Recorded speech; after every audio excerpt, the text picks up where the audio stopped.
بسم اللہ الرحمن الرحیم۔ السلام علیکم۔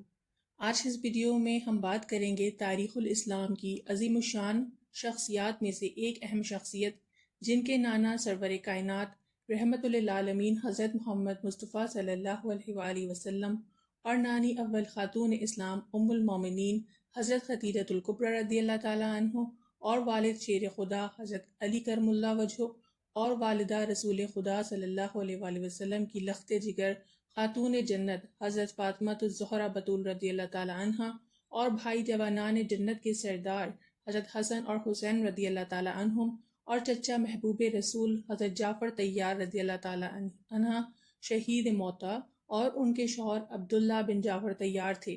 اس زمین پر مقدس گھرانے کی وہ محترم ہستی حضرت زینب رضی اللہ تعالیٰ عنہ کبریٰ ہیں۔ آپ رضی اللہ تعالیٰ عنہ مستند روایات کے مطابق جمادی الاولیٰ 5 ہجری میں پیدا ہوئیں۔ آپ صلی اللہ علیہ وآلہ وسلم نے خود ان کا نام زینب تجویز کیا اور اپنا لعاب مبارک ان کے منہ میں ڈالا۔ اپنے بھائیوں کی طرح آپ رضی اللہ تعالیٰ عنہ بھی اپنے نانا کی بے حد لاڈلی تھیں۔ آپ رضی اللہ تعالیٰ عنہ کی کنیت ام الحسن یا بروایت دیگر ام کلثوم تھی۔ دل سوزہ واقعہ کربلا کے بعد ام المصائب بھی آپ رضی اللہ تعالیٰ عنہ کی کنیت مشہور ہو گئی۔ خاتون کربلا آپ رضی اللہ تعالیٰ عنہ کے چند مشہور القاب تھے۔ آپ رضی اللہ تعالیٰ عنہ حضرت خدیجہ الکبریٰ کی ہم شبی تھیں۔ جب آپ کی عمر 6 سال کی لگ بھگ تھی تو پہلا غم جو آپ کو ملا وہ اپنے پیارے شفیق نانا صلی اللہ علیہ وآلہ وسلم سے جدائی تھی۔ ربیع الاول 11 ہجری آپ صلی اللہ علیہ وآلہ وسلم کے وصال کے 6 ماہ بعد جس درد نے آپ کو مزید شکستہ حال کر ڈالا وہ اپنی پیاری ماں کی ممتا بھری شفقت سے 6 سال کی عمر میں ہمیشہ کے لیے محرومی تھی۔ آپ اپنے دونوں بھائی حسن اور حسین رضی اللہ تعالیٰ عنہم سے گھر میں سب سے چھوٹی تھیں۔ حضرت علی مرتضیٰ رضی اللہ تعالیٰ عنہ نے آپ کی تعلیم اور تربیت کی ذمہ داری بھی باقی بچوں کی طرح خود اپنی سر لی اور کچھ مدت کے بعد ان کی نگرانی کے لیے ام البنین بنت خزام کلابیہ سے نکاح کر لیا۔ آپ کی پرورش اور تربیت کا آغاز سرور عالم صلی اللہ علیہ وآلہ وسلم اور والدہ ماجدہ حضرت فاطمہ زہرا کی زیر نگرانی ہوا اور بعد میں اپنے والد ماجد جنہیں علم فصاحت اور بلاغت میں عبور حاصل تھا اور ماہر خطیب تھے ان کی زیر پرستی میں مکمل ہوا۔ جن کے استاد والد محترم عالی مرتبہ بے مثال اوصاف کا نمونہ ہوں تو وہاں شاگرد کا مقام بھی کیوں نہ اعلیٰ اور مثالی ہوگا۔ آپ بے شجاعت، بہادری، حق گوئی و بی باکی کی عملی تصویر تھیں۔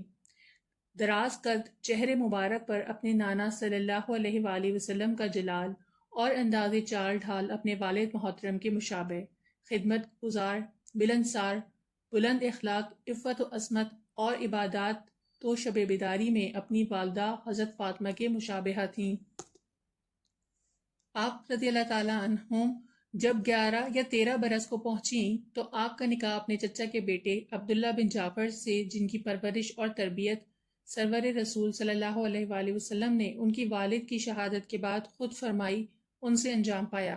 آپ رضی اللہ تعالیٰ عنہ کی ازواجی زندگی ایک کامیاب خوشحال زندگی تھی اور عبداللہ بن جعفر رضی اللہ تعالیٰ عنہ با کمال، با اخلاق، ہر دل عزیز اوصاف کے مالک تھے۔ حضرت عبداللہ نہایت کشادہ اور فراغ دل تھے۔ آپ بھی سخاوت و فراغ دلی میں اپنے شوہر کے شایان نشان تھیں۔ زندگی میں سب کچھ خوش باش گزر رہا تھا۔ ایک پیش آنے والے سانحہ نے ان کی خوبصورت زندگی میں ہلچل کر دی۔ آپ رضی اللہ تعالیٰ عنہ کے والد حضرت کرم علی اللہ وجہہ جو کہ کوفہ میں مستقر تھے، مسجد کوفہ میں قاتلانہ حملہ ہوا اور 40 ہجری میں زہر آلود تلوار کے خطرناک وار سے جام شہادت نوش کر گئے۔ آپ رضی اللہ تعالیٰ عنہ کو اس سے سخت صدمہ پہنچا، مگر یہاں سے آپ کے کرب و دکھ کی داستان بڑھتی گئی۔ صبر کے امتحان شروع ہوئے، پے در پہ ملنے والے غموں کی برسات ہو گئی۔ 50 ہجری میں انہیں اپنے بھائی حسن رضی اللہ تعالیٰ عنہ کی شہادت کا ایک اور صدمہ سہنا پڑا۔ ذی الحج 60 ہجری میں جب حضرت امام حسین رضی اللہ تعالیٰ عنہ اپنے اہل و عیال کے ساتھ مکے سے کوفہ کے لیے روانہ ہوئے تو آپ اپنے دونوں خیز فرزندوں کے ساتھ اس قافلے میں شامل تھیں۔ 10 محرم الحرام 61 ہجری کو جب المناک سانحہ کربلا پیش آیا تو دونوں بیٹے اون اور محمد رضی اللہ تعالیٰ عنہم کو بھی دوسرے ساتھیوں کی شہادت کے بعد بھائی حسین رضی اللہ تعالیٰ عنہ سے میدان جنگ میں بھیجنے کی اجازت مانگی۔ بار بار اصرار پر اجازت ملی اور وہ دونوں بھی دلیری سے لڑے اور جام شہادت نوش کر گئے۔ بھتیجے بھائی سب بہادری و جوان مردی سے لڑتے لڑتے ایک ایک کر کے آپ کی آنکھوں کے سامنے شہید ہوئے۔ اپنے پیاروں کی لاشیں خون سے رنگی ہوئی سر تن سے جدا دیکھی تو شدت غم سے نڈھال ہو گئی، خشک کھا کر گر پڑی تھی، مگر پھر بھی صبر کا دامن نہ چھوڑا، اپنے بچے کچے خاندان کو ڈھارس دی، اپنی پرزور تقاریر و خطابات سے ان کے ٹوٹے دلوں کو سمیٹا، مضبوط ڈھال بن گئی۔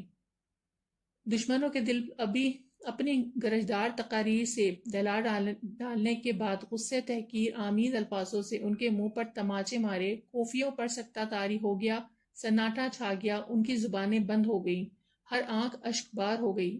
آج بھی اس بھیانک سانے کی یاد خون کے آنسو رلاتی ہے تو وہ ہستی جن پر یہ دکھ بیتا، ان کے دل کی حالت کیا ہوگی۔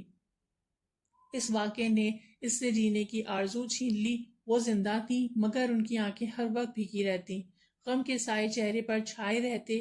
اس دن کے بعد کسی نے انہیں مسکراتے بھی نہ دیکھا، اب بس ان کی ایک ہی آرزو تھی کہ وہ بھی جلد از جلد اپنے اہل و عیال اور اپنے بھائی سے جا ملیں۔ بالآخر انہی دکھوں سے آزادی ملی اور 3 سال بعد وہ بھی اس دکھ بھری زندگی سے آزاد ہو گئیں۔ آپ رضی اللہ تعالیٰ عنہ کا مزار دمشق و قاہرہ دونوں جگہ موجود ہے۔ اگر ویڈیو پسند آئی ہو تو ہمارے چینل کو سبسکرائب ضرور کیجیے اور یہ ویڈیو اپنے دوستوں کے ساتھ شیئر کیجیے۔ السلام علیکم۔